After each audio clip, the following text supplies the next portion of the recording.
Hello friend, welcome back to my channel. दोस्तों हम लोग आज 33वां पेरिस ओलंपिक 2024 को पढ़ने वाले हैं, जो कि आपके आने वाला जो भी पेपर है, जैसे आरआरबी, एनटीपीसी हुआ, आईएलपी, ग्रुप डी, बैंकिंग और पुलिस भर्ती परीक्षा और कई सारे एग्जाम के लिए काफ़ी हेल्पफुल होने वाला है। ठीक है, तो चलिए वीडियो को स्टार्ट करते हैं। बट इससे पहले आप चैनल पर नए हैं तो चैनल को सब्सक्राइब जरूर कर लेंगे। देखिए, सबसे पहले बात करते हैं 33वां पेरिस ओलंपिक 2024 के बारे में। ठीक है, इसका जो आयोजन हुआ था पेरिस, फ्रांस में हुआ था। 26 जुलाई से 11 अगस्त 26 जुलाई से 11 अगस्त 2024 तक चला था। 33वां पेरिस ओलंपिक का बात करें तो ये 2024 में आयोजन हुआ था। आयोजन कहाँ पर हुआ था? पेरिस, फ्रांस में। कब से कब तक? तो 26 जुलाई से 11 अगस्त 2024 तक। ठीक है, उसके बाद अगर हम शुभंकर का बात करें तो इसका शुभंकर था फ्रीजियन कैप। इसका शुभंकर क्या था? 33वां पेरिस ओलंपिक 2024 का जो शुभंकर था, क्या था? फ्रीजियन कैप था वो। इसका आदर्श वाक्य का बात करें, है ना, इसका जो आदर्श वाक्य था क्या था? गेम्स वाइड ओपन, है ना। इसका आदर्श वाक्य क्या था? 33वां पेरिस ओलंपिक 2024 का जो आदर्श वाक्य था, गेम्स वाइड ओपन था। अगर थीम का बात करें तो इसका थीम था लेट्स मूव एंड सेलिब्रेट। क्या था theme? Let's move and celebrate. ये था 33वां पेरिस ओलंपिक 2024 का theme, let's move and celebrate. ठीक है, उसके बाद अगर बात करें इसमें कुल खेल, तो कुल खेल था 32। कितना खेल था? टोटल 32 खेल था। और स्पर्धाएं का बात करें तो 329 था, है ना। क्या बोले, इसका खेल कितना था? तो 32 खेल था, स्पर्धाएं 329 था। ठीक है, और इसमें टोटल कंट्री का बात करें, टोटल देश 206 शामिल हुआ था।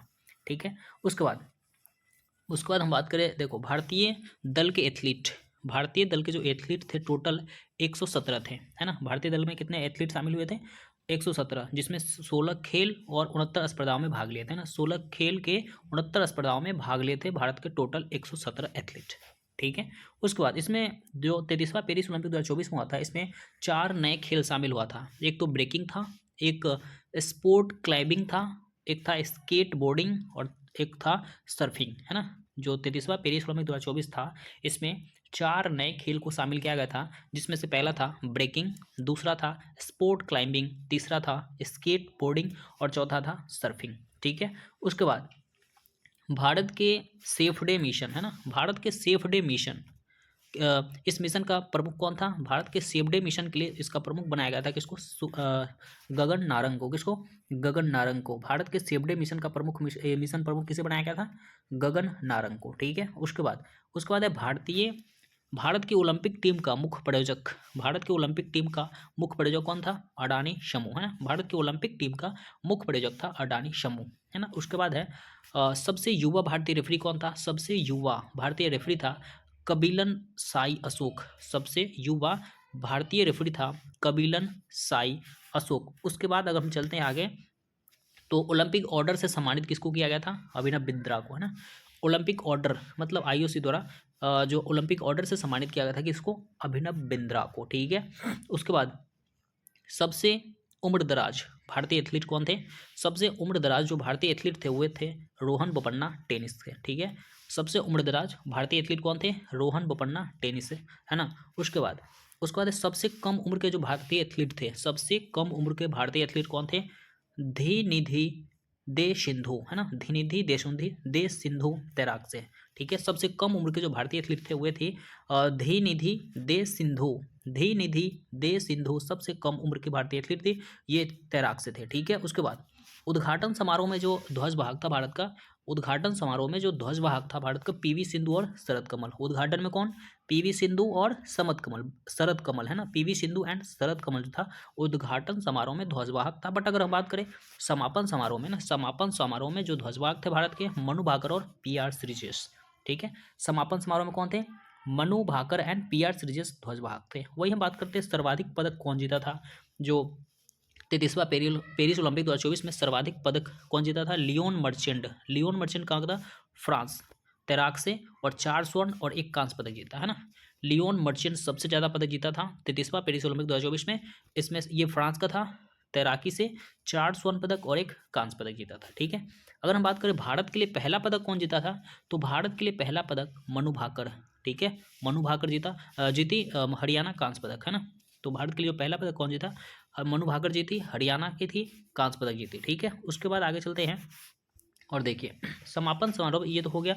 समापन समारोह में पीआर सीजेस ये भी हो गया और ये भी पहला पदक भारत के लिए हो गया। अब ये देखें विनेश फोगाट को किस स्पर्धा में अयोग्य घोषित कर दिया गया ना, विनेश फोगाट को किस स्पर्धा में अयोग्य घोषित कर दिया गया? तो ये महिलाओं की 50 केजी कुश्ती स्पर्धा में, महिलाओं की 50 केजी कुश्ती स्पर्धा में 100 ग्राम अधिक वजन के कारण विनेश फोगाट को क्या किया गया? अयोग्य घोषित कर दिया गया। और ये काफ़ी चर्चित रहता है ना, विनेश फोगाट को किस स्पर्धा में अयोग्य घोषित किया गया? तो महिलाओं की 50 केजी कुश्ती स्पर्धा में 100 ग्राम अधिक वजन के कारण। ठीक है, वही हम बात करते हैं पेरिस ओलंपिक 2024 के बाद संन्यास की घोषणा किसने किया, है ना?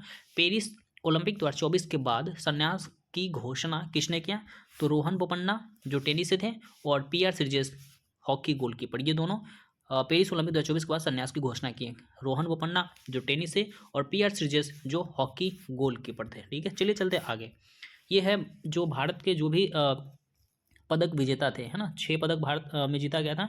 एक तो रजत था और 5 क्या था? कांस्य पदक था। 1 रजत पदक और 5 कांस्य पदक जीता गया भारत के द्वारा, जिसमें से नीरज चोपड़ा का बात करते हैं तो रजत पदक जीते थे भाला फेंक में। ये 89.45 मीटर फेंके थे, है ना, 89.4 मीटर थ्रो के साथ ये जीते थे। ठीक है, कौन? नीरज चोपड़ा, भाला फेंक, रजत पदक। उसके बाद जो भी बच रहे सब कांस्य पदक जीते थे, जैसे मनु भाकर हुई कांस्य पदक 10 metre air pistol, Manu Bhaker कांस्य पदक 10 मीटर एयर पिस्टल में। वही हम बात करें मनु सबरजोत सिंह, है ना, मनु सबरजोत सिंह भी कांस्य पदक, मिश्रित टीम 10 मीटर एयर पिस्टल स्पर्धा में। वही स्वप्निल कुसाले का बात करें तो ये भी कांस्य पदक जीते थे 50 मीटर राइफल थ्रो पोजीशन स्पर्धा में। कौन? स्वप्निल कुसाले, कांस्य पदक 50 मीटर राइफल थ्री पोजीशन स्पर्धा में। उसके बाद पुरुष हॉकी टीम भी कांस्य पदक ही जीती थी, स्पेन को हराकर जिसका कप्तानी किए थे हरमनप्रीत सिंह, है ना। पुरुष हॉकी टीम भी कांस्य पदक, स्पेन को हराकर, और इसके कप्तान थे हरमनप्रीत सिंह, इंडिया का। ठीक है, अमन सहरावत का बात करें तो ये भी कांस्य पदक जीता कुश्ती में फ्री स्टाइल 57 केजी स्पर्धा में, है ना। अमन सहरावत भी कांस्य पदक कुश्ती में फ्री स्टाइल स्पर्धा में 57 केजी में। ठीक है, वही आगे चलते हैं, पदक तालिका का बात कर लेते हैं एक बार, है ना। पदक तालिका को देखिएगा तो अमेरिका फर्स्ट पे रहा, 40 स्वर्ण पदक, टोटल 126 पदक जीता। चाइना की बात करें तो 40 स्वर्ण, टोटल 91 पदक जीता। जापान तीसरे स्थान पे था 20 स्वर्ण के साथ, टोटल 45 पदक जीता। और भारत का बात करें तो भारत 1 रजत 5 कांस्य पदक, टोटल 6 पदक जीता, बट भारत गोल्ड मेडल ना जीत पाया था। और पाकिस्तान का बात करें 1 ही पदक जीता, गोल्ड मेडल, है ना। पाकिस्तान का अगर बात करें तो 1 ही पदक जीता था, लेकिन क्या जीता था? गोल्ड। पाकिस्तान 62वां रैंक रहा पाकिस्तान का, बट भारत का 71वां रैंक था। 1 रजत 5 कांस्य, टोटल 6 पदक। ठीक है, टॉप में कौन था? अमेरिका था, दूसरा में चाइना, तीसरा में जापान। ठीक है, तो ये रहा 33वां पेरिस ओलंपिक 2024। ये इसमें से 1-2 क्वेश्चन पूछ ही देता है। ठीक है, तो चलिए मिलते हैं हम लोग आगे, जब तक के लिए जय हिंद एंड टेक केयर।